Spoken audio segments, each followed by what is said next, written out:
conference room. Let's call to order the City of Brainerd Personnel and Finance Committee. We will start with introductions. Tiffany Stinglaw, Ward 3. Sean Strong, IT. Jennifer Bergman, City Administrator. Teresa Burke, Brainerd Dispatch. Chris Schubert, HR. Gabe Johnson, Chair of the committee. We have 8. And Connie. Oh. And Connie is with us virtually, yes. Remotely. I've been arguing about using the term virtual for a week now. I'm getting rid of it. She is remote. We have 8 items on the agenda. First one is the cable TV public education government status update. Sure. All right, so we've been working on getting this PEG thing going, as you know, for quite some time. Working on 2 fronts. One is the legal agreement, which CLC's provided kind of a draft joint power agreement that they want fleshed out, and then we have to run it through attorneys and stuff. So that's kind of the direction we're heading on the legal side, as opposed to a contract for services or whatever else will probably be a joint power. At this point, more importantly, kind of is the technical side, meeting almost every week or 2 with the college folks about hardware, networking, how it's all going to work. And now we're to a point where we're finding out supply chain issues, timing issues, ground freezing up. We need to get stuff purchased sooner than later so that we can get this thing going early in 2022. Yeah, 2022. So the first one, or the most important one, would be to get the charter connection agreement going, which is $1,500 to get it up and going, and then $700 a month. That's a city cost. The upfront cost is the city cost, and the rest would be out of CLC's money once we get this agreement going. So we need to sign that contract, and then they say it'll be 6 months from there before they even can connect. So we don't want to wait any longer, basically, for all of these things. Every time we wait, we're extending this out to get this thing built. So, and then we need to be buying the hardware too. We've been visiting with the vendor we're going to use. We have MSRP numbers and a good idea of what we need. We don't have state contract pricing yet, but we need to act as quickly as possible to get these things ordered before they're no longer available, which is coming with the supply chain issues. So, any questions thus far? No. So the idea is we would start buying hardware, start signing contracts on services, get charter and the college connected, get CTC and the college connected, get us connected to the college, whatever it takes to make all those things happen, but also start ordering hardware while working on the legal agreement. If the legal agreement falls through for any unforeseen reason, we reclaim our hardware and contracts. Take our ball and go home. So. And then need to work on a connection somewhere else. Then we have to do it here, or start from scratch with a different entity or something. But the whole idea behind using CLC was to not have just 4 meetings a month and a bunch of dead air. The idea was that they can flush out the whole channel for 20 hours a day or whatever. So anyway, with that, we're looking for authorization to start buying the things that are needed to make the PEG channel happen. I move that we authorize staff to begin purchasing services and hardware required for the PEG channel implementation using the previously collected cable franchise fees, not to exceed the current fund balance of $64,880. Now, second question. It seems the fund balance is $64,880. Have we heard back from Lakes Media Collaborative on if they're going to give us our money back? No, a letter was sent, and you might be surprised we have not heard a word. That sounds like a newspaper-worthy story. Oh. And then I would say it's not the fund balance, that it's more the amount that was in, that's maybe of the 2021 budget amount. Right, we budgeted into that. Yeah, it's not a fund balance, but it's a budgeted amount for this year. Correct. Thank you. That account. Any questions or concerns? No? Okay, hearing none, we'll vote. All in favor say aye. Aye. Opposed, same sign. That motion carries. Thank you, Sean. Thank you. Okay, that brings us to the next item on the agenda, and that is accept the resignation of Community Service Officer Cole Tama. Is that really Tama? It's not Thomas? No. I think it was dropping an S or something. No, that's Take it away. So our CSO, Cole Tama, has submitted his letter of resignation effective November 2nd. Chief Bestel has asked me to let you know that this means that we will have 4 community service officer. One, however, is attending school in Duluth, and then we are anticipating another departure in December. With that, he is hoping that you will authorize the filling of the vacancy at the current rate of $14 per hour. And again, it's based on what the budget is and how many hours it is. It isn't necessarily how many people as well, but. I move we accept CSO Cole Tama's resignation with regret and authorize filling the vacancy in the near future at the current rate of $14. I second that. Any discussion? I hate to interrupt, but his actual pronunciation of his last name is Toma. Toma. H the sound. It's not a I Toma. actually graduated from high school with his mom, so it's Toma. Well, Good to know. It was nice to know you, Cole Toma. Okay, seeing no other discussion, we'll vote. All in favor, say aye. Aye. Opposed, same sign. That motion carries. And next up is approval of a police officer contract. We found out last Tuesday that the Law Enforcement Labor Services Union has now voted, and they have ratified the tentative agreement summary and the other documents that are included in your council packet. So just to reiterate, this includes a 2.5% cost of living adjustment for 2022, 2023, and 2024. We have shared all this information with council in closed session previously. So asking for a motion to approve the tentative agreement summary and attached contract documents, and then a separate resolution. Does it have to be separate? Because it's a resolution, it just makes it much cleaner if it is a separate, sorry. Okay. Then I move to approve the attached 2022 through 2024 tentative agreement summary and the attached contract supporting documents between the city and LELS Local 65. I second that. Any discussion? I have one comment, and boy, the people over at the Law Enforcement Labor Services Union are such pleasant people to work with in negotiating. This is the second or third contract we've had to negotiate with them in my time here. And they just get it done. Good people over there at LELS. Agreed, it was a very good experience working with LELS. Any other discussion? Hearing none, we'll vote. All in favor say aye. Aye. Opposed, same sign. That motion carries. Then I move to adopt the attached resolution supplementing the LELS Local 65 union wages for 2022 through 2024. I second. Any discussion? Hearing none, we'll vote. All in favor say aye. Aye. Opposed, same sign. That motion carries. Next up, consider dissolving the Police and Fire Civil Service Commission. Chris. So a couple years ago, when Ray Charpentier was on our Civil Service Commission, this was actually discussed. And it's just taken us a while to get to this point. But it is something that the Civil Service Commission has considered. At this point, they've talked about it, and they feel like, when you think of going back to the police chief situation, when we tried to hire and recruit for that, this adds another layer onto our hiring process. It adds a little bit of confusion.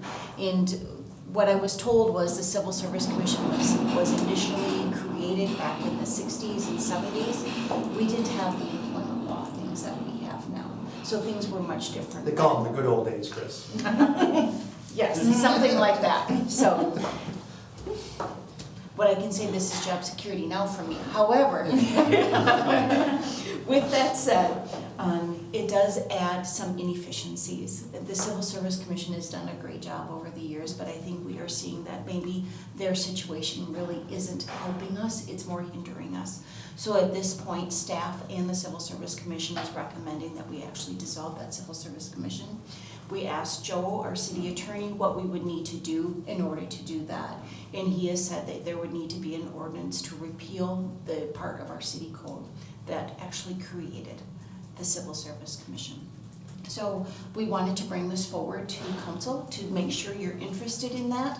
And if you are, to have the first reading of an ordinance repealing that section at your meeting on November 15th. Any discussion? Questions? If a commission wants to dissolve itself, I think that's probably a sign that their job is done. Yeah, and this will speed up the hiring process, bringing it into City Hall or the police department and council, and we don't have the steps of creating new lists and interviewing there and interviewing here, right? So Correct. should For- streamline a lot. Right, for a normal hiring, it's around 8 weeks it takes us. When we had to do civil service, it's a minimum of 12. So they add a month to the hiring process. Correct. Mm-hmm. And it's really, really competitive out there right now for police officers, so. Yes.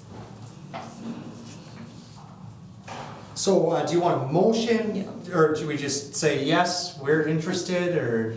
I think it's really just to direct staff to put a first reading on the November 15th. Let's do a Yeah, motion. I move to direct staff to the first reading of the ordinance repealing section 305.13 on the November 15th.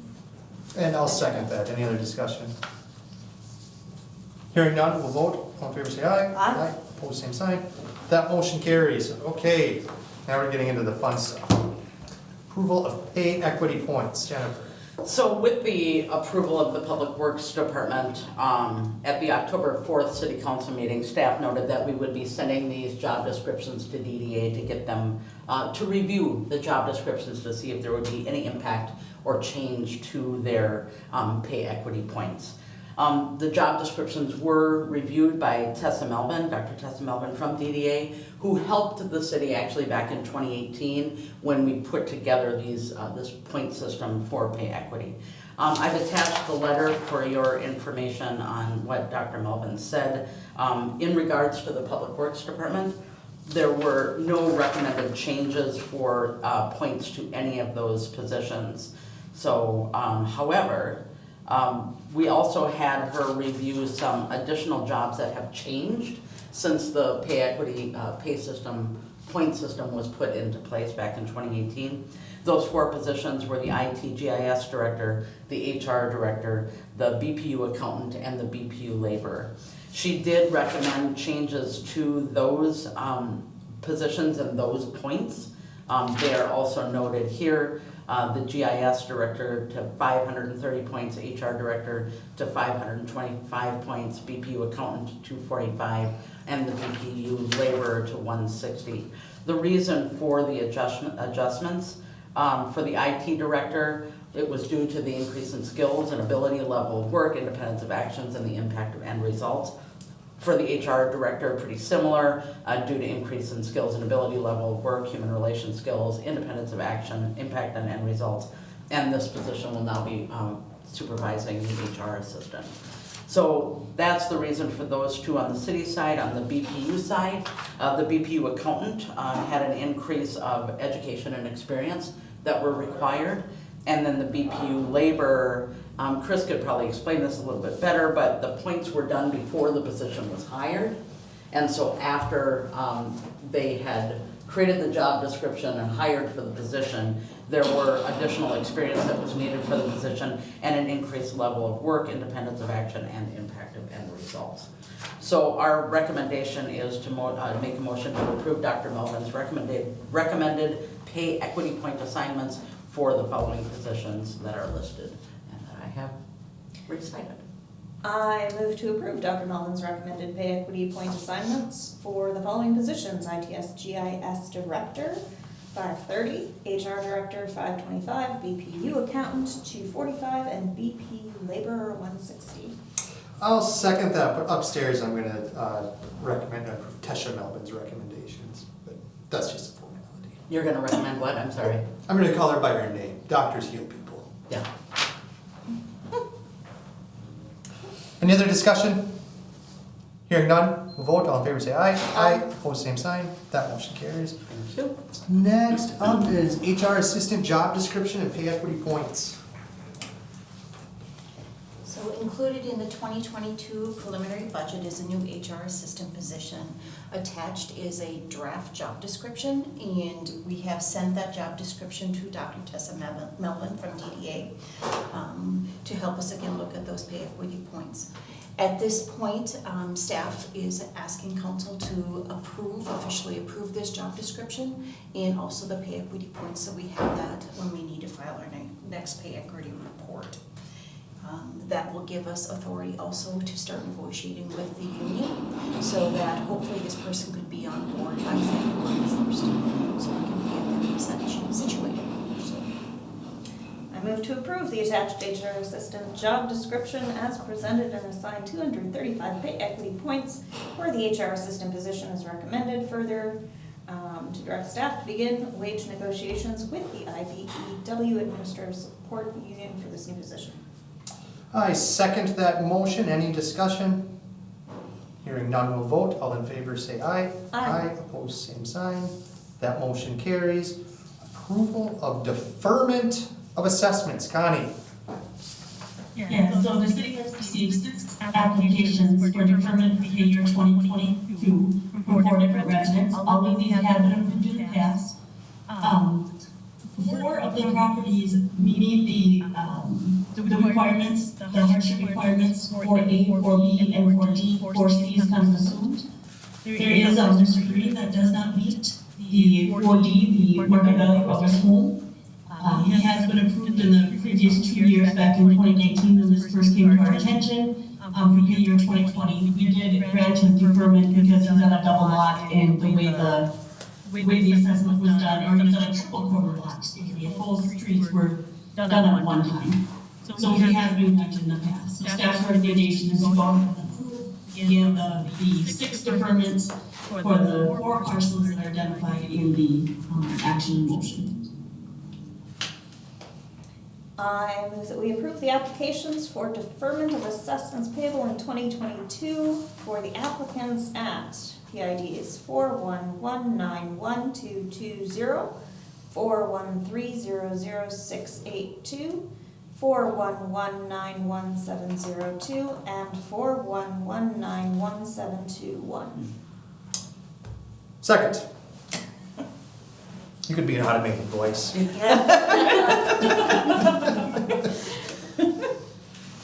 not the first one to say that, actually. Any other discussion? Hearing none, we'll vote. All in favor say aye. Aye. Opposed, same sign. That motion carries. And is this final item? Budgie, budget and levy set workshop? So typically, the council has held a workshop in November to discuss the updated working fund budget and to an update on the overall levy. Usually the workshop, at the workshop, the council provides guidance to staff on what the council would like staff to present to the 2022 levy hearing at the public hearing, which is scheduled for December 13th at 6 o'clock. There are 5 Mondays in November. The non-council members or non-council Mondays would be next Monday. However, we already have a workshop scheduled for that day, and the 22nd or the 29th. I generally would recommend the 29th. However, I'm currently scheduled to be out of the office, and so therefore we are hoping that council will set the budget workshop for Monday, November 22nd at 6 o'clock. All right, I move that we set the budget workshop for Monday, November 22nd at 6 o'clock in the council chambers. Second. One piece of discussion, I don't think we need it. We know we're gonna do a 0% levy increase, so why even talk about it? But I suppose we'll let the rest of the council. All in favor? All in favor say aye. Aye. Opposed, same sign. That motion carries. Anything else to come before the committee? While Kevin's not here, we can do something. Yeah, I've got nothing. Okay. I just wanted to say thank you. I really appreciate the HR assistant position, and I think it will be very helpful for us. I think it'll be helpful for transition for the next decade too. All right, with that, we're adjourned. Better retire someday. That's true, we would have to accept her retirement. All right, see you in a bit, Connie.